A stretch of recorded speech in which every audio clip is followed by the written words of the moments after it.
গেছে। এই জন্য একজন গবেষক এইভাবে মানুষের দিকে, এইভাবে জনগণের দিকে কোরআনকে তুলে ধরে বলছেন, হে লোকজনেরা তোমরা দেখো, আপনারা কোরআনের দিকে তাকিয়ে দেখে বলছে, ও লোকেরা তোমরা দেখো এই কোরআনটা কোথায় লেখা আছে তোমরা দেখো। সবাই তাকিয়ে দেখছেন আর বড় বড় করে দেখে বলছেন, বলছে শোনো, এই কোরআনটা সাদা কাগজে আর কালো কালিতে লেখা আছে। এবার দার্শনিক কোরআনটাকে বন্ধ করে দিয়ে বলছেন, না না না না, এই চক্ষু দিয়ে দেখলে হবে না, এই চক্ষু দিয়ে দেখলে হবে না, এই চক্ষু দিয়ে দেখলে হবে না, একে ইমানের চক্ষু দিয়ে দেখো। এই কোরআনটা পৃথিবীতে কোনো কালিতে নয়, এই কোরআনটা পৃথিবীর কোনো কাগজে নয়, বরং এই কোরআনটা শহীদের রক্তের বিনিময়ে এসেছে। এই কোরআনটা শহীদের রক্তের বিনিময়ে লেখা হয়েছে রে। এই কোরআনের জন্য কত মা তার বাচ্চাকে হারিয়েছে, কত বিবি বিধবা হয়েছে, কত বাচ্চা এতিম হয়েছে। এই কোরআনটা শহীদের রক্তের বিনিময়ে এসেছে, এরই নাম কোরআন। এই কোরআন বহু কষ্টের বিনিময়ে আমরা পেয়েছে। এই কোরআন রমজানে বেশি বেশি করে কোরআন তেলাওয়াত করো। আল্লাহ তাবারাক ওয়া তাআলা বলেন, আকিমিস সালাতা লিদুলুকিশ শামসি ইলা ওয়াসাকিল লাইল ওয়া কুরআনাল ফাজর ইন্না কুরআনাল ফাজরি কানা মাশহুদা।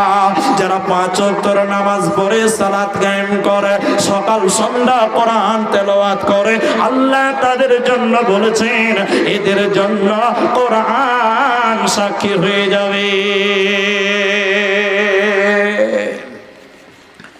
কোরআন সাক্ষী হয়ে যাবে। এবার আরেকটু আপনাদেরকে বলি, আপনারা আমার দিকে তাকান, বুঝিয়ে দিই কোরআন কাকে বলে।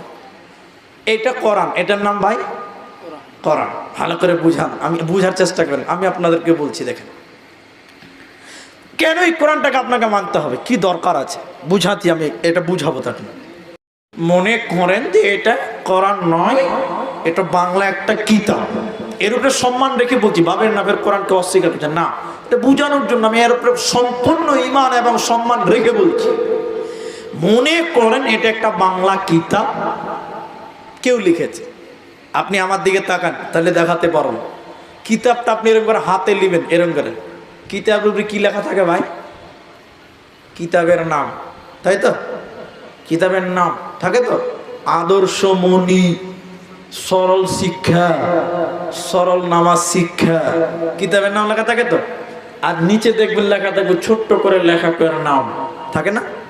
আপনারা খালি আমার দিকে দেখেন, এরকম করে পাতাটা উল্টান, এক খেলে তাকান, আবার লেখা থাকবে কিতাবের নাম, লেখকের নাম, সহযোগিতা কে করেছে, এদিকে লেখা থাকবে কত সালে ছাপা হয়েছে, কোন প্রকাশনী থেকে প্রকাশ করা হয়েছে, দ্বিতীয়বার কখন প্রকাশ করা হয়েছে, আর লাস্টে লেখা থাকবে মূল্য, বেশি হলে মাত্র 350 টাকা, মাত্র নাজি লেখা থাকে। এরপর একটা বিষয় থাকে, সেটা হলো কি? সূচিপত্র। সূচিপত্র বুঝেন তো আপনারা? সূচি বুঝেন না? সূচি, সূচি। এরপরে লেখা থাকে ভূমিকা। ভূমিকা বলে একটা লেখা থাকে তো। ভূমিকা মানে লেখকের কথা, লেখক কি লিখছে আমার দিকে দেখেন। ভূমিকাতে লিখছেন বিরাট বড় কিতাব, ভূমিকাতে লিখছেন, ও আমার পাঠক পাঠিকাগণ, ও আমার দর্শক মণ্ডলীগণ, এই কিতাবে যদি কোনো রকম ভাষাগতভাবে ভুল হয়ে থাকে দয়া করে ক্ষমা করে দিবেন। থাকে না? থাকে না? যদি কোনো ভাষাগত ভুল হয় ক্ষমা করবেন, মাফ করে দিবেন, ভুল ধরিয়ে দিবেন। হাদিস কোরআনে ভুল হলে মাফ করবেন, ধরিয়ে দিবেন, ক্ষমা করে দিবেন। বিরাট বড় বড় কিতাব, শুরুতেই বলছেন ক্ষমা ক্ষমা ক্ষমা ক্ষমা ক্ষমা। কিন্তু কোরআন কেন একে মেনে নিতে হবে, কেন একে মানতে হবে? এই কোরআন কেন এত গুরুত্ব? এই কোরআনে কোনো ভূমিকা নাই।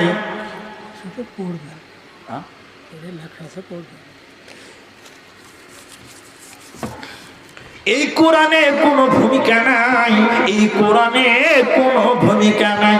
মানুষের কাছে ক্ষমাও চাইনি, বরং কোরআন খুললে আপনি পেয়ে যাবেন জালিকাল কিতাবু লা রাইবা ফিহি। এই কিতাবে কোনো ভেজাল নাই, এই কিতাবে কোনো সন্দেহ নাই, এরই নাম কোরআন। এজন্য এই কোরআন এত গুরুত্ব। কোরআন পড়লে নেকি হয়, কোরআন শুনলে নেকি হয়, কোরআন মানলে নেকি হয়, কোরআনের পেছনে শ্রম দিলে নেকি হয়, কোরআনের পেছনে সময় দিলে নেকি হয়, কোরআনের প্রত্যেকটা অক্ষরে 10-10টি করে নেকি পাওয়া যায়। মক্কার মুশরিকেরা এই কোরআন সম্পর্কে বলেছিল, তারা বলেছিল এই কোরআনটা আল্লাহর কালাম নয়, এই কোরআনটা আল্লাহর কিতাব নয়। এই মুহাম্মাদের ব্যাপারে তারা বলেছিল এই কিতাবটা মুহাম্মদ লিখেছে, এই কিতাবটা মানুষের লেখা কিতাব, এটা নবী মুহাম্মদ লিখেছে। মুশরিকেরা বলেছিল, এই জন্য আল্লাহর নবীকে কবি বলেছিলেন, কবি বলেছিলেন, কবি বলেছিলেন। এরা যখন নবীকে কবি বলছেন, আল্লাহ তাবারক ওয়া তাআলা ওদের জবাব দিতে দিয়ে বলছেন, শোনো, তোমরা যদি মনে করো এই কোরআনটা মুহাম্মদ বানিয়েছে, মুহাম্মদ একজন মানুষ, তোমরা যদি বলো এটা মানুষের বানানো কিতাব, আল্লাহ তাবারক ওয়া তাআলা বলেন, শুনে নাও, ওয়া ইন কুনতুম ফি রাইবিম মিম্মা নাযালনা আলা আবদিনা ফাতু বিসূরাতিন মিন মিথলিহি ওয়াদউ শুহাদা। আল্লাহ তাবারক ওয়া তাআলা বলেন, ও মুশরিকের দল, মুজরিমের দল, ও কাফের ফুজ্জারের দল, তোমরা যদি মনে করো এই কোরআনটা মানুষের লেখা কিতাব, মুহাম্মাদের বানানো কিতাব, তুমিও তো মানুষ, তো তুমি কেন এই কোরআনের মতন একটা কোরআন বানাতে পারো না? এই কিতাবের মতন করে একটা কিতাব কেন বানাতে পারো না? 30 পারা বানাতে হবে না, 114টা সূরা বানাতে হবে না, একটা সূরা তোমরা বানিয়ে দেখাও, একটা আয়াত তোমরা বানিয়ে দেখাও। ইন কুনতুম সাদিকিন। পৃথিবীর কেউ কোরআন বানাতে পারেনি, ভবিষ্যতেও কেউ পারবে না, এরই নাম কোরআন। অতএব মুসলমান, এই কোরআনকে তোমাকে পড়তে হবে। আজ বহু মুসলমান রমজান মাসে মোবাইল নিয়ে ব্যস্ত, গেমস নিয়ে ব্যস্ত, এরা কোরআন তেলাওয়াত করতে জানে না। অথচ কোরআন রমজান মাসে এসেছে, আমার নবী কোরআন জিবরাইলকে শোনাতেন রমজানে, আর আমরা মুসলমান কোরআন পড়তে জানি না।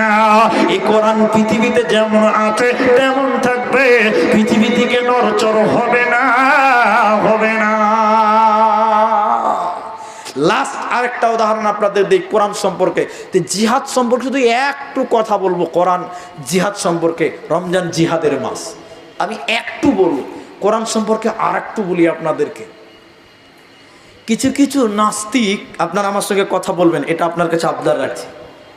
কিছু কিছু নাস্তিক বলছে, নাস্তিক বলছে, যারা দিন বিশ্বাস করে না, আল্লাহ পরকাল বিশ্বাস করে না, ওরা বলছে এই কোরআনকে রিসার্চ করে করে, গবেষণা করে করে আজকে জাপানের বিজ্ঞানীরা অনেক উন্নত, অনেক কিছু বানাতে পেরেছে। আচ্ছা আপনারা বলুন, ঠিক বলেছে না ভুল বলেছে? ঠিক বলেছে, ঠিকই তো বলেছে, বলবেন ঠিক বলেনি? ঠিক। আপনার খালি হ্যাঁ না বলেন। তারা বলছে কোরআনকে গবেষণা করে করে আজকে বিশ্বের বিজ্ঞানীরা অনেক উন্নত, অনেক কিছু বানাতে পেরেছে। ঠিক বলেছে না? ঠিক বলেছে। আচ্ছা বলুন, তারা কেন বানাতে পেরেছে? তারা প্রশ্ন করছে যে কেন বানাতে পেরেছে, কেন বানিয়েছে? আপনারা জানেন না? তারা বলছে যে তারা কোরআন বুঝেছে, তার জন্যই পেরেছে। না বুঝলে বানাতে পারবে? বলুন পারবে? পারবে না। তাহলে তারা কোরআন বুঝেছে বলেই বানাতে পেরেছে, তাই তো? তো কোরআন তারা বুঝেছে বলেই তারা পৃথিবীতে বহু কিছু বানাতে পেরেছে। এ পর্যন্ত ঠিক আছে। এরপরে বলতে দেখেন, এরপরে বলছেন যে আমাদের ভারতের মৌলবী সাহেবেরা, আমাদের পশ্চিমবঙ্গের, ধরেন গোটা ভারত বলবো না, আমাদের পশ্চিমবঙ্গের যে মৌলবীরা আছে এরাও তো কোরআন পড়ছে। পড়ছে কি পড়ছে না? হ্যাঁ না বলুন? আচ্ছা তাহলে এরা কোরআন দিয়ে যেন কেন কিছু বানাতে পারছে না? ওরা বলছে তাহলে মৌলবীরা কেন কোরআন দিয়ে কিছু বানাতে পারছে না? তার মানে মৌলবী সাহেবরা কোরআনটা বুঝতেই পারে নাই, যা বুঝেছে বৈজ্ঞানিকেরাই বুঝেছে। আচ্ছা আপনারা বলুন, ওর যুক্তি ঠিক আছে না? ওর যুক্তি ঠিক আছে কিনা? ও বলছে যে মৌলবী সাহেবেরা কোরআন দিয়ে বানাতে পারছে না কেন? মৌলবীরা কোরআনটা বুঝেইনি। আর বিজ্ঞানীরা পেরেছে কেন? বিজ্ঞানীরা কোরআনটা বুঝেছে তার জন্য। ওর যুক্তি ঠিক আছে, আছে কিনা? কিন্তু এত ভুল আছে। আচ্ছা ওর ধারণা তাহলে মৌলবীরা কোরআন বুঝেনি, তাই তো? তাই বলছে তো? আপনারা কথা বলুন কিনা, কোরআন বুঝতে পারেন তাই বলতে তো? এবার আপনারা তাহলে আমি আপনাদের বুঝাই, 1 মিনিট লাগবে বুঝাই আপনাদেরকে। টাকা, টাকার দুটি ভাগ আছে, আছে না? 1 টাকা বলা হয় কয়েন, কয়েন কয়েন খুচরো, 1 টাকা 2 টাকা 5 টাকা কি বলে কয়েন, তো কয়েন। আর 1 টাকা বলে নোট, নোট নম্বরই, 10 টাকা 50 টাকা 20 টাকা 100 টাকা 500 টাকা 2000 টাকা, একে নোট বলে। এখন একটা অতি চালাক লোক ওই নোট নোট টাকাতে আগুন ধরিয়েছে, নোটে আগুন ধরিয়েছে, যে চা গরম করে খেছে আর হাসছে, বলছে টাকার হক আদায় করলাম। আচ্ছা বলুন লোকটা ভালো না পাগল? বলুন সবাই বলুন। ও টাকাতে আগুন ধরিয়েছে, তো চা গরম করে খেছে আর বলছে টাকার হক আদায় করলাম। মালটা পাগল, পাগল না? আরে খ্যাপা, চা করার জন্য কাগজ আছে, পেপার এসছে, টাকা লয়, ঠিকই না? কিন্তু টাকা দিয়ে যদি কেউ বলে যে আমি চা করবো, করা হবে? হবে না? হবে কি হবে না? হবে। এবার ও বলতে চাইছি মুলবিরা কোরআন দিয়ে কিছু বানাতে পারলো না, বৈজ্ঞানিকরা পারলো, তার মানে মুলবিরা বুঝেনি, বৈজ্ঞানিকরা বুঝেছে। ওই টাকাওয়ালা চার মতন কোরআন দিয়ে ইঞ্জিনিয়ার বৈজ্ঞানিক বার করতে দিচ্ছে। আমি বলছি না যে কোরআনে বৈজ্ঞানিক তত্ত্ব নয়, আছে, কিন্তু কোরআন বৈজ্ঞানিকের জন্য আসেনি। টাকা যেমন চা করার জন্য আসেনি, কোরআন তেমন বৈজ্ঞানিকের জন্য। আমি বলছি না যে বৈজ্ঞানিক তত্ত্ব নয়, আছে। আচ্ছা ওর কথা আপনি 1 সেকেন্ডের জন্য মেনে নেন, 1 সেকেন্ড, যে তাই হলো, মুলবিরা বুঝেনি, বৈজ্ঞানিকরা বুঝেছে। সবাই বলবেন, কেউ যেন বাদ না যায়, এই নবী, এই কোরআনটা কার উপরে নাজিল হয়েছে? সবাই বলেন নবী মুহাম্মদুর রাসূলুল্লাহ। আচ্ছা আপনারা বলবেন কিনা তিনি কোরআনটা যতটা বুঝেছিলেন তিনার মতন বুঝার ক্ষমতা পৃথিবী তার কারো হবে? এত আসতে কেনা ভাই? তিনি কোরআনটা যতটা বুঝেছিলেন তিনার মতন বুঝার ক্ষমতা আর কারো আছে? নেই। তিনার মতন বুঝার ক্ষমতা পৃথিবীতে কারো ছিল না, কারো হবেও। আমার নবী কোরআনটা যেভাবে বুঝেছিলেন, নিখুঁত বুঝেছিলেন। আমার ভুল আছে বুঝার, ওনার ভুল আছে, কিন্তু আমার নবী যেটা বুঝেছিলেন, নবীর বুঝে কোনো ভুল ছিল না। এবার বলুন, আল্লাহর নবী কোরআন এত বুঝেছিলেন, আমার নবী কোরআন দিয়ে একটা মোবাইল বানাতে পেরেছেন ভাই? বলুন পেরেছে? একটা সাইকেল বানিয়েছে, সাইকেল, কি বলেন, একটা সাইকেল ঘোড়া বানিয়েছে, গাড়ি বানিয়েছে? বানাইনি। তবে কি তাহলে আমার নবীও কোরআন বুঝেনি বৈজ্ঞানিকের কথা অনুযায়ী? কি বলছেন, তাহলে আমার নবীও কোরআন বুঝেনি? নাউজুবিল্লাহ, নবী বুঝেছেন। নবী বুঝেছেন। কি বুঝেছেন? বুঝেছেন তো বানাতে পারলেন না কেন? বুঝেছেন তো বানাতে পারলেন না কেন? আমার নবী কোরআন দিয়ে কি বানিয়েছেন ভালো করে শোনো। আমার নবী কোরআন এতটাই বুঝেছিলেন, শোনেন, আমার নবীজি এ কোরআন দিয়ে বড় বড় মাতালকে মসজিদে ভরতে পেরেছিলেন। আমার নবীজি বড় বড় সুদারুদেরকে মসজিদে ভরতে পেরেছিলেন। এই কোরআনটা কেন পৃথিবীতে এসেছে? কোরআন নিজেই বলেছেন হুদাল লিন্নাস, আমি মানুষের হেদায়েতের জন্য এলাম, আমি বিজ্ঞানিকের জন্য নয়। টাকা যেমন চা করার জন্য নয়, কিন্তু কেউ যদি বলে চা করব তো করাও হবে, বৈজ্ঞানিক তথ্যের জন্য করার নয়। কিন্তু কেউ যদি বলে আমি বৈজ্ঞানিক বের করব তো করাও হবে। তাহলে কোরআন কেন এসেছে? হেদায়েতের জন্য। আমার নবী কোরআন এতটাই বুঝেছিলেন, মায়েরা বোনেরা আমার, এই কোরআন দিয়ে আমার নবীজি হযরতে উমরের মতন মাতালকে মসজিদে ভরতে পেরেছেন। এরই নাম কোরআন। আল্লাহ তাবারাকা ওয়া তাআলা কোরআন সম্পর্কে বলেছেন, ওয়াইদা তুলিয়াত আলাইহিম আয়াতুহু যাদাতুহুম ঈমানা। এবার আপনাদেরকে বলে, যারা ঈমানদার মুমিন হবে, কোরআন শুনবে তো আর ঈমান বাড়বে। কোরআন শুনলে তো ঈমান বাড়বে। এবার আপনি বলবেন আমি কোরআন জানি না, আমার বাবা কোরআন জানায়নি, আমি লেখাপড়া জানিনি, আমি লেখাপড়া জানি না, আমি রমজান মাসে কি করব? আমি কি মোবাইল নিয়ে ফ্রি ফায়ার গেম খেলবো আর IPL খেলা দেখবো? না না, কোরআন পড়লে যে নেকি হয়, কোরআন শুনলে একই নেকি হয়। আপনার মসজিদে 10টা লোক কোরআন পড়তে জানে, 100টা লোক জানে না, যে 10টা লোক কোরআন পড়বে প্রত্যেকজন ব্যক্তির সঙ্গে আরো 10 জন গোল করে বসে যান, সে কোরআন পড়লে যে নেকি পাবে আপনি শুনে শুনে একই নেকি পাবেন। রমজানের যে 12টা ঘন্টা 24টা ঘন্টা এই সময়টা আল্লাহর কাছে জবাব দিতে হবে। হযরতে জাবের রাদিয়াল্লাহু তাআলা বলেন ওই লোকটার নাক ধুলি মলিন হোক, ওই লোকটা ধ্বংস হোক যে রমজান মাস পেল আর নিজের গুনাহকে মিটিয়ে নিতে পারল না। এবার আপনি এমন মুসলমান, আপনি রমজান মাস পেলেন কিন্তু গুনাহকে মোচন করতে পারলেন না, আল্লাহকে আপনি কি জবাব দিবেন? আল্লাহ বলবেন ওরে আমার বান্দা, তুমি 2022 সালে এপ্রিল মাসের রোজার মাস পেয়েছিলা, প্রত্যেকটা রোজাতে প্রত্যেকটা দিনে 24টা ঘন্টা ছিল, প্রত্যেকটা ঘন্টাতে 60টা মিনিট ছিল, প্রত্যেকটা মিনিটে 60টা করে সেকেন্ড ছিল। তোমাকে রমজানের পুরো সময়টা তোমাকে সময় দিতে হবে। এবার আপনি বলবেন আল্লাহ আমি ফজরের সময় আগে উঠলাম, আমি উঠে সাহারি খেলাম, আমি নিয়ত করে নিলাম সাহারি খেয়ে, এবার আমি নামাজ পড়লাম, এরপরে ফজরের পর কোরআন পড়লাম, খানে ঘুমিয়ে গেলাম, সকালে উঠে কাজকর্ম লেগে গেলাম, এবার দুপুর বেলায় এসে গরমে রোজা ছাড়িনি, খাবার খাইনি, আমি গোসল করে জোহর পড়লাম, হালকা ঘুমালাম, আসরের নামাজ পড়তে গেলাম, আসরের নামাজ পড়ে এসে খানে চায়ের দোকানে মোবাইল দিয়ে IPL খেলা দেখছিলাম। আল্লাহ তখন বলবে রমজান মাসে কেমন চায়ের দোকান, কেমন IPL খেলা, আর আল্লাহর কাছে জবাব দিতে পারবেন না। এর মানে হলো ইন্না ইলাইনা ইয়াবাহুম সুম্মা ইন্না আলাইনা হিসাবাহুম, তোমাকে প্রত্যেকটা সেকেন্ডের হিসাব দিতে হবে। রমজান মাসে কেন তুমি তোমার গুনাহকে মোচন করে নিতে পারলে না, এর হিসাব আল্লাহকে তোমাকে দিতে হবে, দিতে হবে, কোনো উপায় নাই। অতএব যারা কোরআন জানে আর যারা জানে না, যারা জানে না যারা জানে তাদের কাছে যে কোরআন শুনবে বরাবর নেকি তোমার আমলনামায় দেওয়া হবে। দামি কথা বলবো, জিহাদের ব্যাপারে আপনাদের শুধু 3 মিনিট 4 মিনিট লাগবে।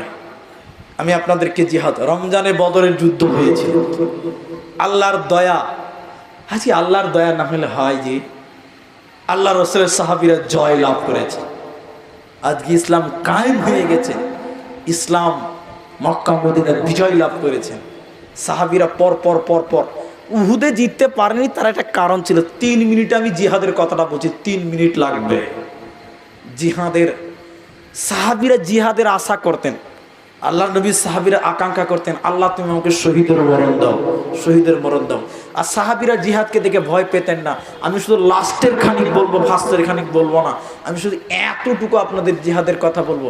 আল্লাহ নবী শুধু বললেন কেউ অখেল হবেন না জিহাদের ব্যাপারে। শুনি আপনাদের শোনাই, জিহাদ আরবিতে 2 রকম করে বলা হয়েছে কোরআনে। একটাকে বলা হয় জান দিয়ে জিহাদ করা যায়, দ্বিতীয় নম্বর জিহাদ হলো মাল দিয়ে জিহাদ করা যায়। জান হলো জিহাদ, মাল দিয়েও জিহাদ করা যায়। সবাই খেয়াল করেন, মা বোনের আমার দিকে তাকান, জিহাদ কাকে বলে 2 মিনিটের সঙ্গে বলে দিই। মুতার প্রান্তে জঙ্গে তবুকের প্রান্তে লড়াই হবে, বাদশাহ হিরাকালের সঙ্গে চ্যালেঞ্জ হয়েছে। আল্লাহর নবী রেডি হলে যুদ্ধে যাবেন, যুদ্ধের জন্য অস্ত্র লাগবে, খাবার লাগবে, উট লাগবে, তিরপান লাগবে। আজকে যেমন বোম পিস্তল সে জামানায় ছিল না, তীর তরবারি ছিল। আল্লাহর নবী বলছেন আগামীকাল জিহাদে যেতে হবে, দেখি জিহাদের জন্য কোন কোন মাল আছে। আমার দিকে তাকান, আপনাদের দেখায়। আল্লাহর নবী বাইতুল মালের গেট খুলে দেখছেন জিহাদের জন্য কোনো মাল নাই। নবীজি বলছেন কি হবে জিহাদে? তাহলে আমরা কি জিহাদে জয় হব না? জিহাদের জন্য অস্ত্র লাগবে, জামা কাপড় লাগবে, উট লাগবে, ওষুধ লাগবে, পানি লাগবে। তাহলে এই অস্ত্রগুলো খাবারগুলো কোথায় পাবো? আমাদের তো কোনো স্টকে মাল নাই, আগামীকাল জঙ্গে তবুকে যেতে হবে। এবার আল্লাহর নবী বললেন বিলাল রে লাব্বাইক ইয়া রাসূলুল্লাহ। নবীজি বলছেন বেলাল আগামী কাল জঙ্গে তবুকে যেতে হবে, যুদ্ধের জন্য জিহাদের জন্য কোনো মাল নাই। বেলাল রে তুমি আমার মদিনার আনসার মুহাজিরদের এলান করে দাও, আমি নবী মুহাম্মাদের কথাটা তুমি এলান করে দাও, আগামী কাল জঙ্গে তবুকে যেতে হবে, যার কাছে যে মাল আছে এনে যেন মসজিদে নববীতে জমা করে দেয়। হযরতে বেলাল মায়েরা বোনেরা ভাইয়েরা বন্ধুরা এক খেলে আমার দিকে লক্ষ্য করুন, আল্লাহর নবীর সাহাবী বেলাল মসজিদের উঁচু জায়গাতে দাঁড়িয়ে বললেন, ও মদিনার আনসার মুহাজিরেরা, আমার নবী বলছেন আগামীকাল জঙ্গে তবুকে যেতে হবে, যুদ্ধের জন্য কোনো মাল নাই, অতএব যার কাছে জামাল আছে এনে মসজিদে নববীতে জমা করে দাও। যখনই এই এলান করে দিল, গোটা মসজিদ নববীর এলাকা মানুষ যেমন জালসাতে যায়, ঈদগাহে যায়, হাটে যায়, একদিকে নারী একদিকে পুরুষেরা তারা মসজিদ নববীকে ঘিরে ধরেছে যেমন মৌমাছি মৌচাককে ধরে। সেদিন সাহাবীরা একজন বলছেন ইয়া রাসূলুল্লাহ আমার 1/3 অংশ নিয়ে নেন, কেউ বলছেন 2 অংশ মাল নিয়ে নেন, কেউ বলছেন 1 অংশ নিয়ে নেন, কেউ 3 অংশ নিয়ে নেন, এইভাবে বলতে লাগলেন। কেউ বলছেন 3 মাসের যাতায়াতের খরচ আমি বহন করব, একজন বলছেন আমি এটা দিলাম, সবাই মাল দিতে লাগলো। শেষের বেলায় উমর সেদিন বলেছিলেন ভাইরা মায়েরা, উমর বলেছিলেন আজকে আমি আবু বকরকে দানে হারিয়ে দিব, আজকে আমি আবু বকরকে দানে হারিয়ে দিব। সেদিন আবু বকর কতটা দান করেছিলেন মায়েরা বোনেরা আমার, আবু বকর একটা ঝোলা, আবু বকর একটা ব্যাগ, একটা ঝোলা, কিছু গম, কিছু জব, কিছু খেজুর, এই মালগুলো নিয়ে এসে নবীজির সামনে ঝরঝর করে ঢেলে দিলেন। আল্লাহর নবীর সামনে অনেক মাল জমা হলো। এবার আল্লাহর নবী বলছেন আবু বকর রে তুমি বলো, অনেকে অনেক মাল দান করেছে, অনেকে অনেক মাল দান করেছে, আবু বকর তুমি কি দান করলে তুমি বলো। সিদ্দিকে একবার বলছেন ইয়া রাসূলুল্লাহ, ও দয়ার নবী গো আপনি শুনতে চাইছেন আমি কি দিলাম শুনেলাম, নবী গো আপনি শুনেন আমি কি দিলাম। আবু বকর বলছেন ইয়া রাসূলুল্লাহ আল্লাহকে এবং আল্লাহর নবীকে বাড়িতে রেখে আমার বাড়িতে যা কিছু ছিল আমি সব কিছু দিয়ে দিলাম, আমার কাছে কোনো মাল নাই, আমার বাড়িতে যা ছিল সব দিয়ে দিলাম, যে ঝোলাটা যে ক্যারিটা নিয়ে এসেছিল ওই ক্যারিটাও দিয়ে দিল। উমর বলছেন আমি আজকেও জিততে পারলাম না, এরা জিহাদের মরণ চাইতেন, এরা শহীদি মরণ চাইতেন, আর এরা যখন জিহাদের জন্য হোক আল্লাহর ঘরের জন্য হয়, আল্লাহ বলছেন বিআমওয়ালিকুম ওয়া আনফুসিকুম, মাল এবং জান দুটোকে জিহাদ বলা হয়। এই আল্লাহর নবীর সাহাবীরা জান দিয়ে জিহাদ করেছে, মাল দিয়ে লড়াই করেছে। আবু বকর সব দিয়েছেন, আবু বকরের বাড়িতে কোনো মাল নাই। ভাইরা মায়েরা আমার, অনেক লোক জমা খেয়েছেন, আপনাদের মসজিদে আমি নামাজ পড়লাম, মাগরিব পড়লাম, এশা পড়লাম, আপনাদের কাছে ইফতার করলাম, আপনাদের মসজিদ বিরাট বড় মসজিদ আমি দেখলাম, কিন্তু ভাইরা মায়েরা আমি আপনাদের মসজিদের দিকে তাকিয়ে, আপনাদের মসজিদের দিকে তাকিয়ে, আপনাদের মসজিদে অনেক বড় আলহামদুলিল্লাহ, আপনাদের মসজিদের দিকে তাকিয়ে আমি এখানে 10 জন নয়, 15 জন নয়, 5 জন নয়, একজন শুধু আবু বকরের মতন আবু বকর নিব, আবু বকরের মতন একজন লোক নিব যিনি দার হবেন। আমি আব্দুর রহমান এই রমজান মাসে আসাম থেকে আপনার গ্রামে এসেছি, আমি আপনার সঙ্গে একটু মুসাফা করব, আমি আপনার সঙ্গে একটু মুসাফা করব, আমি আপনার জন্য একটু দোয়া করব। এই রমজান মাসে জান্নাতের দরজা খোলা, জাহান্নামের দরজা বন্ধ। আপনার মা কবরবাসী, আপনার বাবা কবরবাসী। বিশ্বনবী বলেছেন আল মাইয়িতু কাল গারিব, মানুষ যখন মরে যায় তখন প্রতীক হয়ে যায়। একজন আল্লাহর বান্দা আবু বকরের মতন একজন লোক যিনি দার হয়ে আমার সামনে এসে আমার সঙ্গে মুসাফা করবেন, আমি আব্দুর রহমান আপনার জন্য দোয়া করব, আল্লাহ আপনাকে জান্নাত দিবেন, জাযায়ে খায়ের দান করবেন। একজন আবু বকরের মতন হাতটা দেখিয়ে বলেন মাওলানা আমি এই আল্লাহর ঘর মসজিদে আমি একজন লোক আপনার কাছে প্রথম দান দিয়েছি, আপনি আমার জন্য দোয়া করবেন। একজন লোক লোক 20,000 টাকা আমার হাতে দান করবে। একদম শুধু আবু বকরের মতন দাঁড়ান।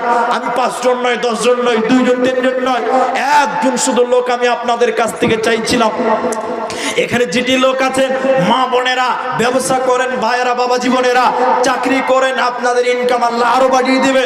রমজান মাসে আমি আপনাদের দিনী ভাই, এই রমজান মাসে বরকতের মাসে আল্লাহ আপনাকে আরো বরকত দিবেন।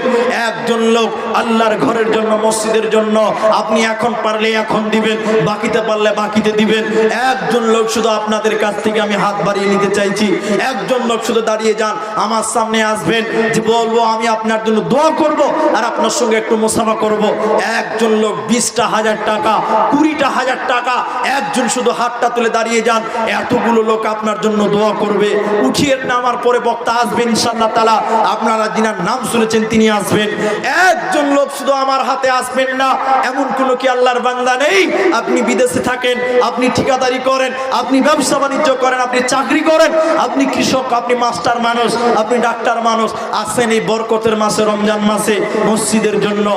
একজন শুধু আল্লাহর বান্দা, আল্লাহর কোন গোলাম আমার সামনে দাঁড় হবেন, আমি তার জন্য দোয়া করব।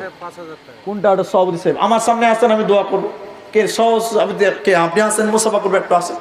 আপনি দান না দিবেন, মুসাফা করেন। আমি চেয়েছি আপনাদের কাছ থেকে, আমি একজন আল্লাহর বান্দা চেয়েছি। ভাইয়া আমি জানি না কে আসবেন। আপনি? আচ্ছা, আপনি দিলেন এটা? আচ্ছা, তো ইনি তো তখন স্টেজে ছিলেন। যাই হোক, আমার ভাই তিনি সহসভাপতি, তিনি 5,000 টাকা দিয়ে আমার সঙ্গে মুসাফা করলেন। আল্লাহুম্মা সাল্লি আলাইহি, আল্লাহুম্মা বারিক আলাইহি। আমি আমার ভাইয়ের জন্য দোয়া করব। তিনি আমার বায়ানে ছিলেন, স্টেজে ছিলেন, কিন্তু ভাইয়া তিনি 5,000 টাকা দিয়েছেন। আমি তিনার জন্য দোয়া করব। আমি মুসাফির মানুষ। একজন লোক আপনাদের সামনে যিনি 20,000 টাকা দিবেন, আপনার কাছে এখন না, আপনি পরে দিবেন। আল্লাহর গোলাম, আল্লাহর কোন বান্দা মসজিদের জন্য, বিশ্বনবী বলেছেন, মান বানা লিল্লাহি মসজিদান বানাল্লাহু লাহু বাইতান ফিল জান্নাহ। দিনী দিবেন, আমার সামনে আসেন, আমি আপনাদেরকে একটু মুসাফা করতে চাই, আপনাদের দিনী ভাই একটু মুসাফা করতে চাই। অতএব কেউ কি নাই, মুর্শিদাবাদের লোক দানি বেশি। আমার জানা আছে মুর্শিদাবাদের যে লোকটা চকলেট বিক্রি করে খায়, সেও জলসাতে 2,000 টাকা দান করে। এটা আপনার নাকি? আপনি আসেন, একটু মুসাফা করি আপনার সঙ্গে। আপনি একটু আসেন, আমি আপনাদের সঙ্গে মুসাফা করতে চাইছি। হাজি আজিজুল তিনি 4,000 টাকা দিয়ে পাঠিয়েছেন। আমি দেখতে পেয়েছি, আমি একটু আবদার রেখেছি, আমি আপনার সঙ্গে একটু মুসাফা করবো। মাশাআল্লাহ, জাযাকাল্লাহ। তিনি 4,000 টাকা দিয়েছেন। আর 1,000 টাকা দিবেন, 5,000 টাকা হবে, পারবেন? মাশাআল্লাহ, জাযাকাল্লাহ। লেখেন হাজি সাহেবের আর 1,000 টাকা লিখে দেন। মাশাআল্লাহ, জাযাকাল্লাহ, লিল্লাহি তাকবীর। মাশাআল্লাহ, জাযাকাল্লাহ, আল্লাহুম্মা সাল্লি আলাইহি, আল্লাহুম্মা বারিক আলাইহি। তাহলে আমার হাজি সাহেব এবং আমার সহসভাপতি ভাই তিনারা দুইজনে 5,000 করে দিলেন।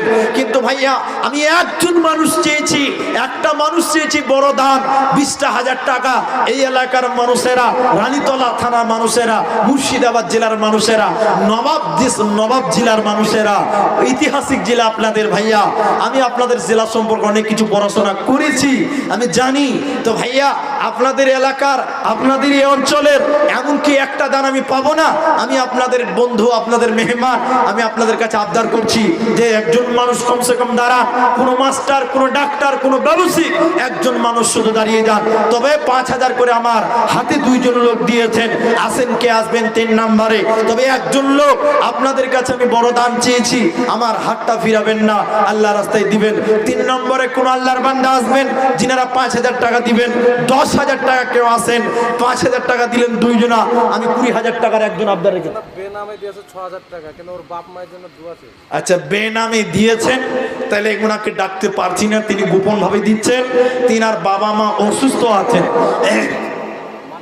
মারা গেছেন। আচ্ছা, বাবা মা মারা গেছেন, বেনামিতে দিয়েছেন 6,000 টাকা।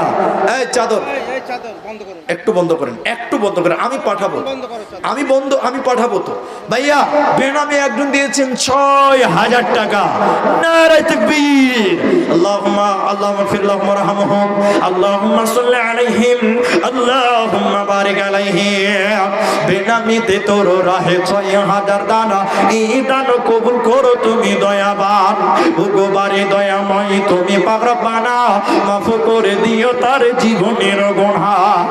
আমিন আমিন সুম্মা আমিন। আসবেন কোন আল্লাহর বান্দা, ২০,০০০ টাকা যদি কেউ না পারেন, আমি আপনাদের কাছে আবদার রেখে দিলাম, যদি না পারেন কমসে কম ১০,০০০ টাকা একজন মানুষ, আপনাদের কোন মাস্টার ডাক্তার ব্যবসায়িক ভাইয়েরা একজন কেউ ১০,০০০ টাকা আল্লাহর ঘরের জন্য। এই মসজিদের দরজা বাকি আছে, এই মসজিদের দরজা বাকি আছে। যদি বলেন আমি ১০,০০০ টাকা ওইভাবে দিব না, আমি একটা দরজা দান করব, আসেন কোন আল্লাহর বান্দা দরজা, মসজিদের দরজা আপনি লাগিয়ে দিবেন। এই মসজিদে যতদিন দরজা দিয়ে মুসল্লিরা নামাজ পড়বে, আপনি মরে গেলেও আপনি এর নিকি কবর পর্যন্ত, কবরে আপনি পেতেই থাকবেন, পেতেই থাকবেন, পেতেই থাকবেন। তিনটা জিনিস জারি থাকে, এর ভিতরে একটা হলো সাদাকায়ে জারিয়া। আপনি একটা দরজা